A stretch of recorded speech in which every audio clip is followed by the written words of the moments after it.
बिस्मिल्लाहिर्रहमानिर्रहीम। अस्सलाम वालेकुम स्टूडेंट्स, 9th क्लास की केमिस्ट्री का हम लोग चैप्टर नंबर 5 पढ़ रहे हैं, जिसके 12 लेक्चर्स ऑलरेडी हो चुके हैं। आज हम लोग अपना 13th लेक्चर जो है वो आज स्टार्ट करेंगे और ये आज हमारे जो चैप्टर है उसका लास्ट टॉपिक है, जिसका नाम है एलोट्रॉपी। आज हम लोग एलोट्रॉपी के बारे में पढ़ेंगे कि एलोट्रॉपी क्या है। सबसे पहले हम लोग इसकी डेफिनेशन की तरफ जाते हैं कि डेफिनेशन क्या है। The existence of an element in more than one form in same physical state is called allotropy. यानी एक एलिमेंट का एक ही तबी हालत में दो या दो से ज़्यादा अशकाल में पाया जाना, उसको हम लोग क्या कहते हैं, एलोट्रॉपी। इसको मैं आपको एक एग्जांपल के ज़रिए समझाता हूँ कि ऑक्सीजन जो है, ऑक्सीजन वैसे तो ऑक्सीजन जो है इसका सिंबल है O। ये ऑक्सीजन का एलिमेंट है। जो ऑक्सीजन हम लोग इनहेल करते हैं वो ऑक्सीजन गैस है, वो ऑक्सीजन गैस है और उसका ऑक्सीजन गैस वो होता है O2। लेकिन हमें पता है कि जो हमारे एटमॉस्फेयर है उसमें एक लेयर मौजूद है जिसको हम लोग कहते हैं ओजोन। ओजोन जो है उसका जो फॉर्मूला है वो है O3। अब बेसिक जो एटम है वो है ऑक्सीजन। अब ये ऑक्सीजन की आगे दो अशकाल हैं, एक ऑक्सीजन गैस है जिसको हम लोग इनहेल करते हैं, एक ओजोन है जिसको हम लोग जो हमें प्रोटेक्ट करती है सूरज की से आने वाली अल्ट्रा वायलेट जो रेडिएशंस हैं उनसे, वो उनको हम तक आने नहीं देती।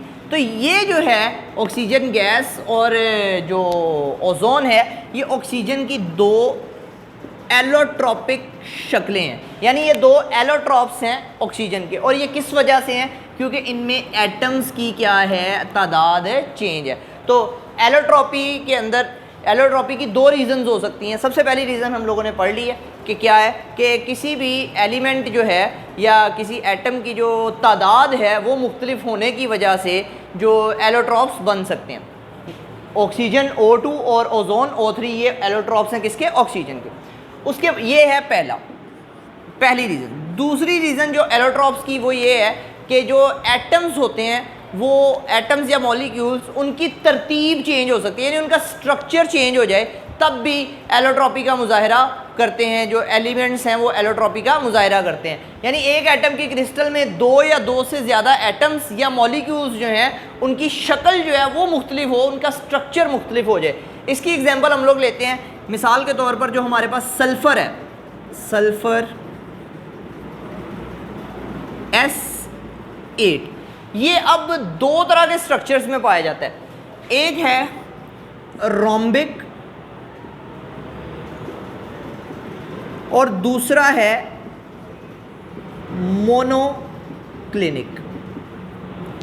अच्छा, अब ये सल्फर S8 जो है ये दो स्ट्रक्चर्स में, रोम्बिक और मोनोक्लिनिक, इन दोनों का स्ट्रक्चर जो है ये चेंज हो जाता है।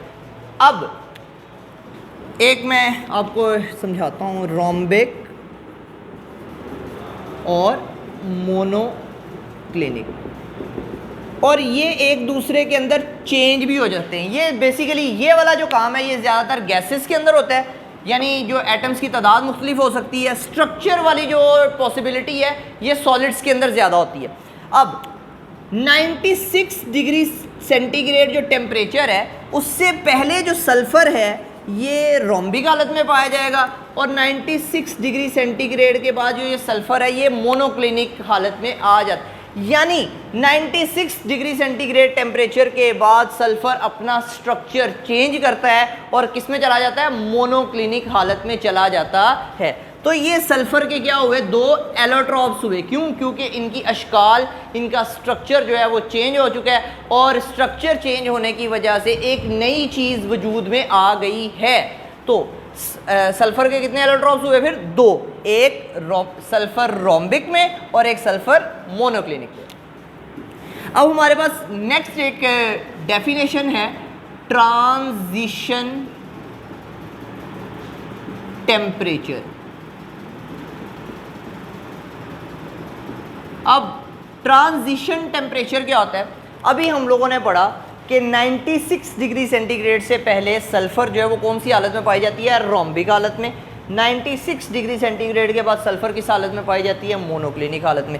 तो ऐसा टेम्परेचर जिस पर एक एलोट्रॉप जो है वो दूसरे एलोट्रॉप में तब्दील हो जाए, उसे हम लोग क्या कहते हैं, उसे हम लोग ट्रांजिशन टेम्परेचर कहते हैं। The temperature at which one allotrope converts into an other allotrope is called transition temperature. तो इसी एग्जांपल को हम लोग एक दफ़ा दोबारा लेते हैं। S8 ये कौन सी हालत में है जी, rhombic, double arrow 96 degree centigrade, और S8 अब आ जाएगा जी मोनोक्लिनिक जी। तो ये हमारे पास एक एग्जांपल है, ये हम लोगों ने पहले भी डिस्कस किया, अब मैं दोबारा आपको बता देता हूँ कि S8 जो रोम्बिक हालत में, ये 96 डिग्री सेंटीग्रेड के बाद किसमें कन्वर्ट हो जाएगा, S8 मोनोक्लिनिक के अंदर। तो 96 डिग्री सेंटीग्रेड जो है फिर ये इसका कहलाएगा ट्रांजिशन टेम्परेचर। क्यों? क्योंकि 96 डिग्री सेंटीग्रेड पे ही रोम्बिक सल्फर किसमें तब्दील होता है, मोनोक्लिनिक सल्फर में। अब यहाँ पे डबल एरो इस वजह से है क्योंकि रोम्बिक मोनोक्लिनिक में तब्दील होगा 96 के बाद, और अगर 96 से टेम्परेचर हम लोग कम कर दें तो दोबारा मोनोक्लिनिक किसमें तब्दील हो जाएगा, रोम्बिक में। तो यानी ये रिवर्सेबल रिएक्शन है, इसके अंदर ये रोम्बिक वाला मोनोक्लिनिक के अंदर कन्वर्ट हो सकता है और मोनोक्लिनिक वाला दोबारा किसमें कन्वर्ट हो सकता है, रोम्बिक के अंदर। इसके अलावा एग्जांपल्स हैं हमारे पास, हम लोग उनको डिस्कस करते हैं। हमारे पास फास्फोरस है P4, तो ये जो है सफ़ेद रंग में पाई जाती है, ठीक हो गया। टेम्परेचर है हमारे पास 250 डिग्री सेंटीग्रेड, ये इसका क्या है, ट्रांजिशन टेम्परेचर।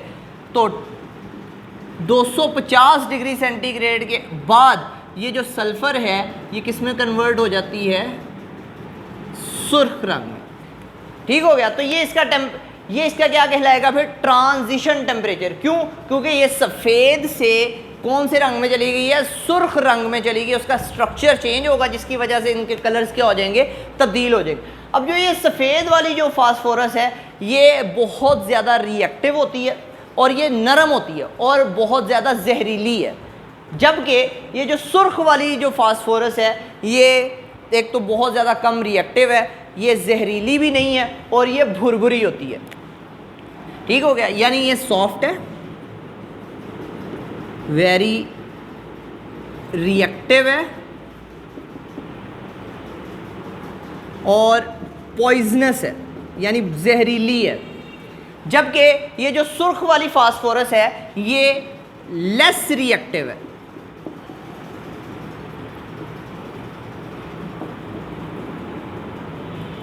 उसके बाद जो ये नॉन पॉइजनस है, यानी ये जहरीली नहीं होती।